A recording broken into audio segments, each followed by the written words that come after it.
Maine's Electoral College met today in Augusta to cast their official ballots for President and Vice President of the United States. Keenan Mills reports. I now declare that Kamala D. Harris of California and Timothy J. Walz of Minnesota have each received 3 electoral votes of the great state of Maine.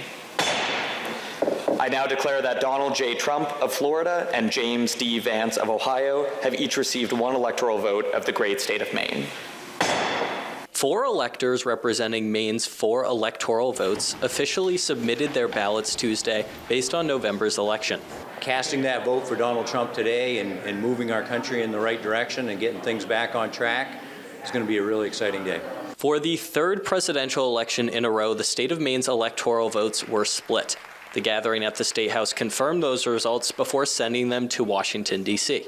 I am honored that I was able to, my age, cast that vote for Kamala Harris and Tim Walz.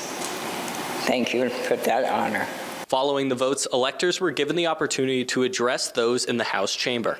And while my preferred candidate did not win nationally, I strongly support this process to certify the election result and pass the presidential baton peacefully.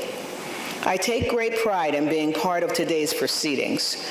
Republicans, Democrats, and unenrolleds have voted for President Trump. So, yeah, to cast that vote, to carry that forward for them so that their voices are heard on the national stage, so that Donald Trump and J.D. Vance can secure our borders and make our families safer and get our economy back on track. On January 6th, electoral votes from across the country will be counted in D.C. to officially certify the results of the election.